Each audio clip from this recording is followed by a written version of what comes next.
मैं हॉस्पिटल के बाहर बैठी भगवान से लगातार दुआ कर रही थी कि मेरे पास अच्छी खबर आए।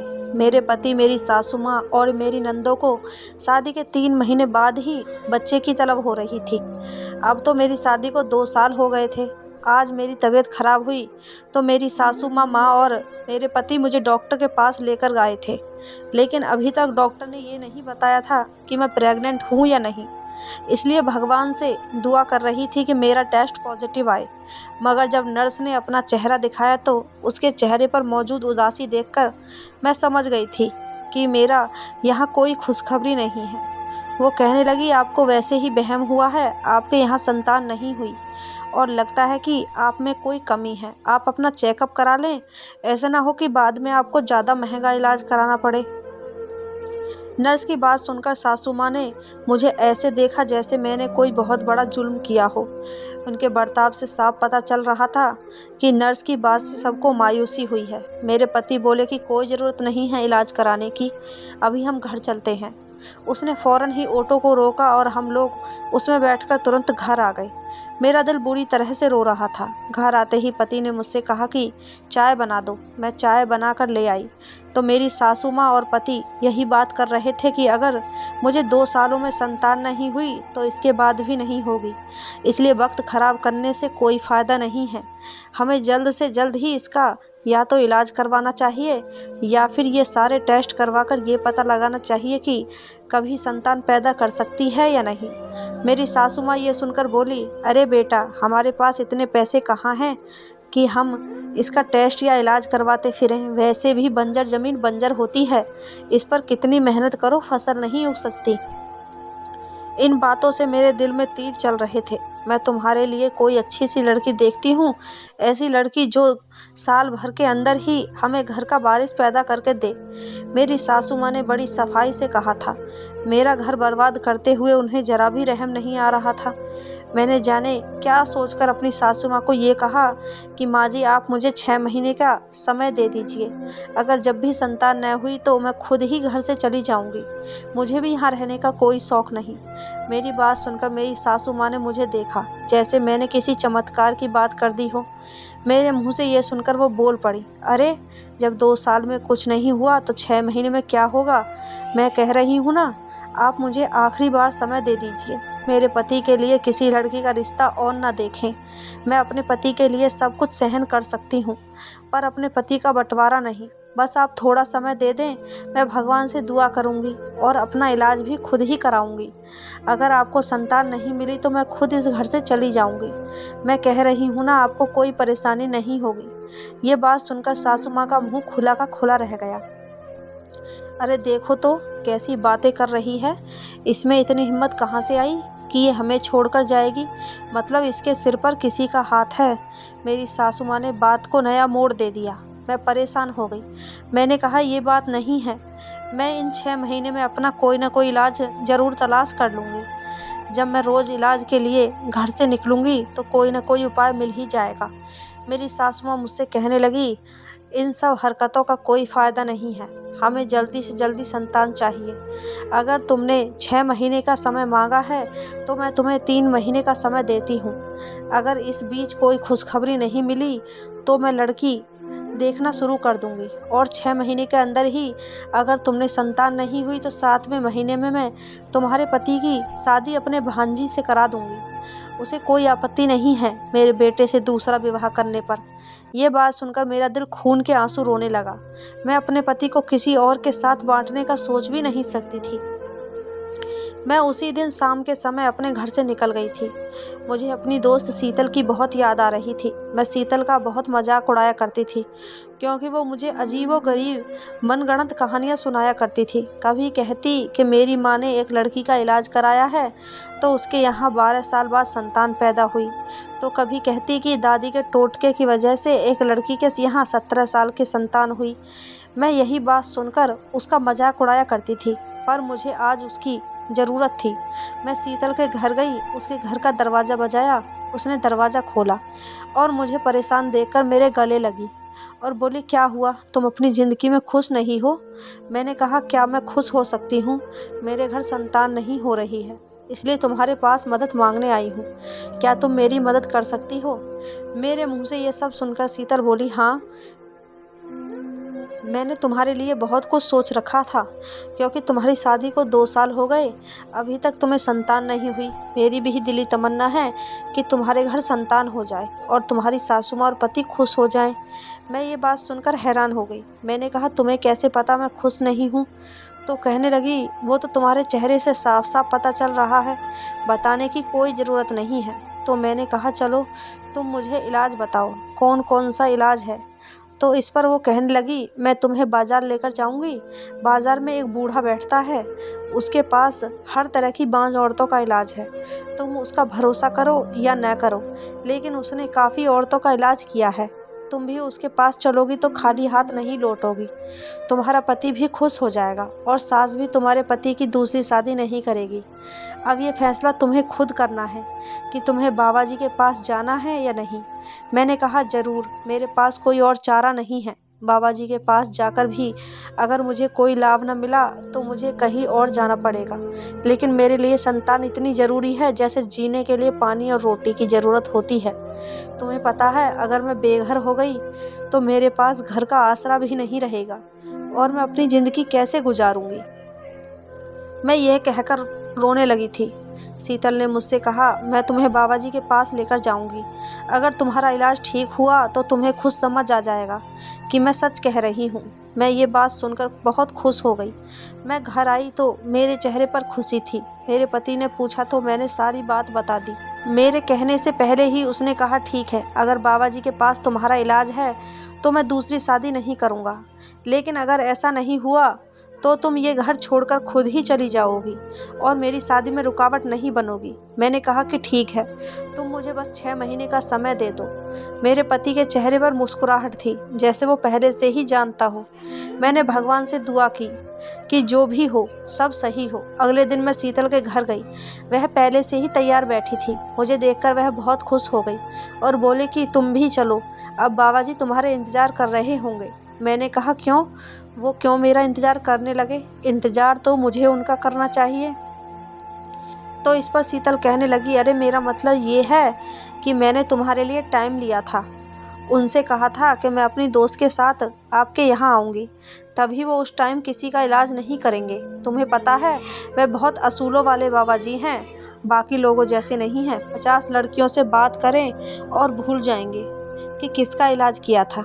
उन्हें आज तक एक एक लड़की याद है कि कब किसका इलाज किया था और क्या इलाज किया था और कब उसे संतान हुई, वगैरह वगैरह। यही बातें करते करते हम बाबा जी के घर पहुंच गए, जो बाहर से बहुत अजीबोगरीब था। मैंने जैसे ही कमरे का पर्दा हटाया तो देखा, बहुत ज़्यादा डर गई। वहाँ बहुत ज़्यादा अंधेरा था, जिसमें कोई रोशनी नहीं थी। मैंने शीतल से कहा, ये क्या है? वो बोली कि इस टाइम यहाँ की लाइट चली जाती है। तुम्हें बाज़ार का तो पता है, यहाँ कितनी भीड़ रहती है, कितनी बहुत सारी दुकानें हैं, इसी वजह से यहाँ लाइट कम आती है। तुम चिंता मत करो, अंदर बैठो, लाइट भी आ जाएगी। मैं डरते डरते कमरे में बैठ गई। मेरे पास शीतल भी बैठ गई। मैंने ज़ोर से शीतल का हाथ पकड़ लिया। मैंने उससे कहा, तुम कहीं मत जाना, मुझे यहाँ पर बहुत डर लग रहा है। मैं पहली बार यहाँ आई हूँ। अचानक एक मर्दाना आवाज़ कमरे में से आई, क्यों डर लग रहा है? मैं कोई आत्मा तो नहीं हूँ बेटी, जो तुम्हें खा जाऊँगा। मैंने कभी भी किसी लड़की के साथ कुछ गलत नहीं किया, कभी ऐसा एहसास नहीं दिलाया कि वो किसी मर्द से इलाज करा रही है। मैं बेटियों को सर उठाकर भी नहीं देखता। बाबा जी की बात सुनकर मुझे और ऐतराज़ हुआ कि अगर ये इतना शरीफ है तो मुझे अपनी सफाई क्यों दे रहे हैं। मैंने दिल में सोचा, तभी लाइट आ गई और कमरे में रोशनी हो गई। मेरी नज़र बाबा जी पर पड़ी। वो सच में शरीफ आदमी लग रहे थे और चेहरे पर एक अलग ही चमक थी। कुछ देर के लिए मेरा दिल शांत हो गया कि चलो, शीतल मुझे किसी गलत आदमी के पास नहीं लेकर आई है, वरना ऐसे लोगों की शक्ल बता देती है कि वह कैसे हैं। लेकिन बाबा जी बहुत शरीफ लग रहे थे। मैं उनके सामने बैठ गई। बाबा जी मुझे देखकर कहने लगे, बेटी, तुम्हें तो कोई बीमारी नहीं लगती, अपना हाथ मुझे दिखाओ। उन्होंने मेरा हाथ अपने हाथ में लिया और मेरी नब्ज़ पर हाथ रखा और कहने लगे कि ये किताब पढ़ो। मैं किताब पढ़ने लगी और मुझसे कहने लगे कि मुझे ये पढ़कर बताओ। मैं किताब में देखकर वह पढ़ने लगी। उन्होंने मुझे बिना देखे कहा कि बेटी, तुम्हें मामूली सी बीमारी है, लेकिन वो इलाज से ठीक हो जाएगी। लेकिन तुम बांझ नहीं हो। हाँ, तुम्हें दूसरी बीमारियां हैं। अगर तुम चाहो तो मैं उनका इलाज घर के लिए बता देता हूँ। लेकिन शीतल बता रही थी कि तुम्हारा पति और सास बहुत तेज हैं, इसलिए तुम्हारा सारा इलाज यहीं करना पड़ेगा। जी बाबा जी, मेरे घर वाले मतलब मेरी सास और मेरे पति ने मुझे और 6 महीने का समय दिया है। अगर मुझे इतने समय में संतान नहीं हुई तो वो मुझे तलाक दे देंगे और मेरे पति की दूसरी शादी कर देंगे। यह सुनकर बाबा जी कहने लगे, ये तो बहुत ही बुरी बात है बेटी। संतान मर्द के नसीब से होती है और औरत के नसीब से भोजन की प्राप्ति होती है। बाबा जी की बात सुनकर मैं खुश हो गई कि चलो कोई बात नहीं, मेरा इलाज हो जाएगा। बाबा जी बोले, बेटी तुम दूसरे कमरे में जाओ, मैं नर्स के हाथ दवाई भिजवाता हूँ, तुम्हें इंजेक्शन भी लगा देगी और साथ ही तुम्हारा इलाज भी यहाँ पर शुरू हो जाएगा। 12 दिन तक तुम्हारा इलाज होगा, फिर तुम ठीक हो जाओगी, कमजोरी भी दूर हो जाएगी। बाबा जी ने कहा और मुझे अपने कमरे में जाने का हुक्म दिया। शीतल बाहर ही खड़ी थी, उसके चेहरे पर मुस्कुराहट थी, जैसे वो सब कुछ जानती हो। कहने लगी कि चलो दूसरे कमरे में चलो, मैं तुम्हारे लिए दवा लेकर आती हूँ। शीतल मुझे दूसरे कमरे में ले गई। वहाँ पर एक बेड पड़ा हुआ था, उसके ऊपर चादर बिछी हुई थी। उस बिस्तर के ऊपर बैठी शीतल बोली कि इलाज के लिए टाइम देना पड़ेगा, काफ़ी देर हो जाएगी। अगर तुम्हें आज कोई मसला है तो आज जल्दी चलो, कल से आ जाना, क्योंकि तुम्हारे इलाज में देर हो गई तो तुम्हारा पति मेरी जान खा जाएगा। मैंने कहा, वो तुम्हें क्यों कुछ कहेंगे, उसे कोई मसला नहीं होगा, तुम मेरा इलाज शुरू करो। उसने मुझे बिस्तर पर लेटाया और बोली कि ये जूस पी लो, इससे तुम्हारे शरीर को ताकत मिलेगी, फिर तुम्हारा इलाज शुरू करते हैं। मैं तो शीतल पर बहुत भरोसा करती थी। मैंने जूस पी लिया कि उसने मुझे लिटाया और ऊपर से एक गीला कपड़ा डाल दिया। मैं समझ नहीं पाई कि उसके बाद क्या हुआ। मैं पूरी तरह बेहोश हो गई। जब मेरी नींद खुली तो लगभग 3 घंटे बीत चुके थे। मैंने आंखें खोलकर देखा, मेरे पास कोई नहीं था, मैं अकेली इस कमरे में थी। मैं ये सोचकर हैरान हो गई कि शीतल मुझे छोड़कर कहाँ चली गई। मैंने उठकर इधर उधर देखा, शीतल मुझे कहीं नज़र नहीं आई। मैं बाहर आई तो बाहर वही नर्स खड़ी थी जिसने मुझे इंजेक्शन लगाया था। शीतल कहाँ गई? मैंने रोने वाले अंदाज में उससे पूछा। शाम के 7 बज रहे थे, अंधेरा हो चुका था। दीदी, शीतल तो चली गई। वो कह रही थी कि आपको समय लगेगा, आपको नींद आ गई थी, इसलिए उन्होंने आपको जगाना ठीक नहीं समझा। यह कहकर वो नर्स भी वहाँ से चली गई। मैंने बाबा जी का पूछा तो पता चला वो पूजा कर रहे हैं। मैं तो और भी ज़्यादा परेशान हो गई। मैं खुद वहाँ से एक रिक्शे में बैठी और घर आ गई। घर पहुँचते ही मैंने देखा कि मेरी सास और मेरे पति बैठे मेरा इंतज़ार कर रहे थे।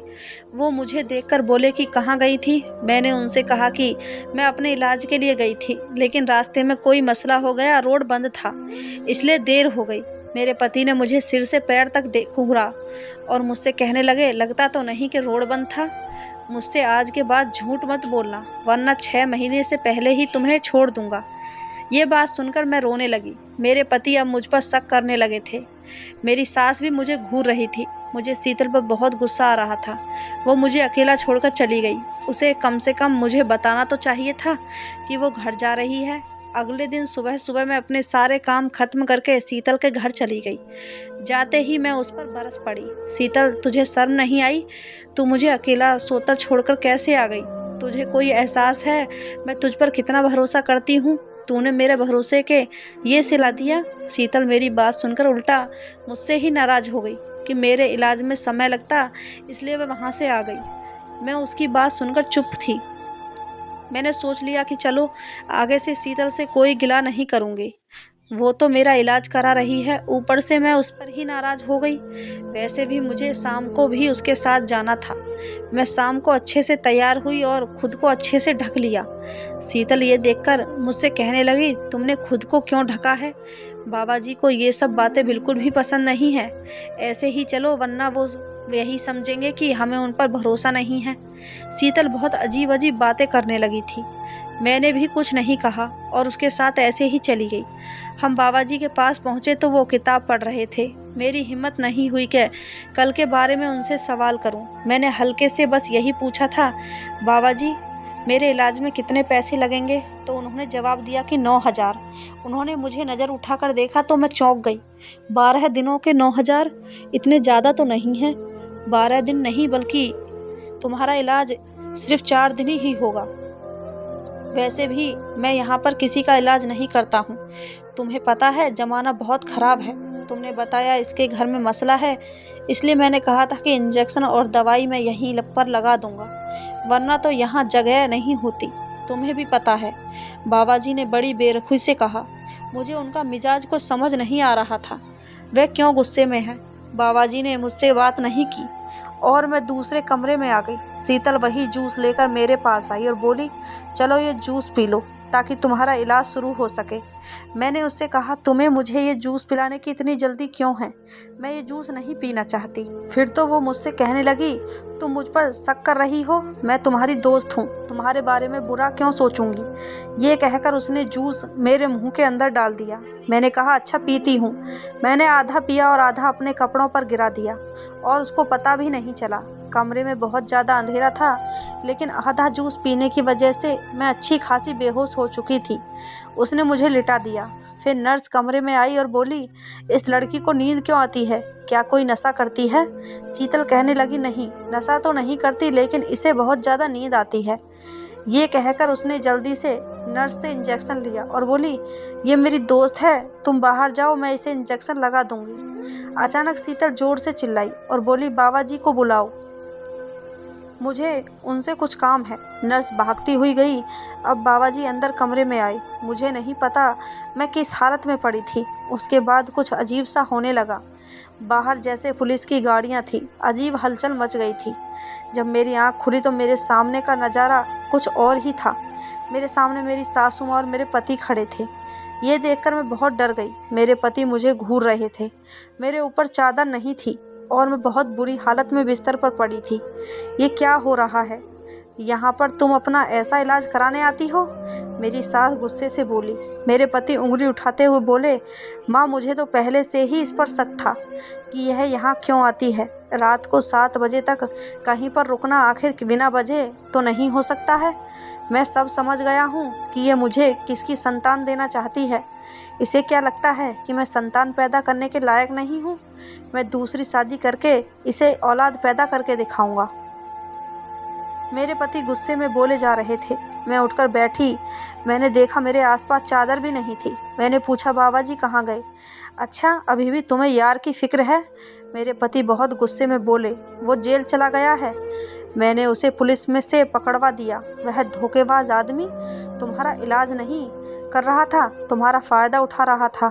और तुम जैसी बेगरत औरतें तो चाहती भी यही हैं कि उनके साथ ज़्यादा से ज़्यादा लोग संबंध बनाएं। मैं अपने पति की बातें सुनकर रोने लगी। हाँ, अब रो ले मगरमच्छ के आंसू, लेकिन अब मुझ पर कोई असर नहीं होगा। मैं तुझे घर जाकर ही तलाक दिलवा दूंगी। वैसे घर जाने की भी क्या ज़रूरत है? इसे यही तलाक दे दो। मेरी सास ने मेरे पति की तरफ देखकर कहा। मैंने उनसे कहा कि भगवान के लिए मुझे माफ़ कर दीजिए। मैं नहीं जानती थी कि ये बाबा ऐसा है। मैं तो शीतल के कहने पर यहाँ आई थी। शीतल इतनी बेवकूफ़ नहीं है, वो मेरी भांजी है। तुम्हारी दोस्त बाद में है, पहले मेरी भांजी है। अब मैं उसी को अपनी बहू बनाऊंगी। मेरी सास ने जब ये कहा तो सारी बात मेरी समझ में आ गई। मैंने उससे कुछ नहीं कहा कि जो लोग मेरे साथ इतना कुछ कर सकते हैं, उनसे और क्या उम्मीद की जा सकती है। शीतल उनकी भांजी थी, मेरी दोस्त बाद में थी। ये बात मुझे आज पता चली थी। रास्ते में जाते हुए मुझे शीतल मिली। वो मुस्कुरा रही थी। उसे देखकर ऐसा लग रहा था जैसे वह मुझसे जीत गई हो। शीतल, तुम्हें किस बात की खुशी है? तुमने धोखेबाज को मुझसे छीन लिया। मुझे कोई फ़र्क नहीं पड़ता कि मैं एक ऐसे इंसान से दूर जा रही हूँ, लेकिन मुझे ये बात समझ में नहीं आई कि मेरी सास ने मेरी शादी क्यों करवाई। अगर उन्हें मेरे तलाक ही कराना था तो इसलिए ही कि संतान नहीं दे सकती और न ही कभी दे सकेगी। ये कहकर शीतल ने मेरी तरफ देखकर गली में थूका और मुझे उसके घमंड पर बहुत अफसोस हुआ। लेकिन कहते हैं ना कि जिसका कोई नहीं होता उसका भगवान होता है। मेरे पति और मेरी सासू माँ ने मेरे साथ बहुत गलत किया, मेरी बेइज्जती की, मुझे घर से भी निकाल दिया, तलाक भी दे दिया। 1 हफ्ते बाद उसने शीतल से दूसरी शादी भी कर ली, लेकिन सारी उम्र संतान के लिए तरसता रहा। भगवान ने उसे दूसरी बार भी संतान से खाली रखा। मेरी सास अगर अब अपने बेटे की तीसरी शादी करवाती तो खानदान वालों के सामने खुद ही जलील होती, क्योंकि अब उसका बेटा नामर्द बन गया था। सबने कह दिया था कि उसे एक बीवी से संतान नहीं हुई और दूसरी से भी नहीं हो रही है, और इसका मतलब तो यही नामर्द है। मेरा पति समाज में नज़र उठाकर नहीं बल्कि नज़रें झुकाकर रहता था, और शीतल भी अपने पुराने दिन याद करके रोती रहती है और अपने आप को कोसती है। दोस्तों, इस कहानी के जरिए मैं सिर्फ आपसे यही बात कहना चाहती हूँ कि अगर हम किसी के बारे में बुरा सोचें या बुरा करें तो हमारे साथ भी कभी अच्छा नहीं हो सकता। मैं उम्मीद करती हूँ कि आपको कहानी पसंद आई होगी। कहानी अच्छी लगी हो तो चैनल को सब्सक्राइब, वीडियो को एक लाइक ज़रूर करें। धन्यवाद दोस्तों।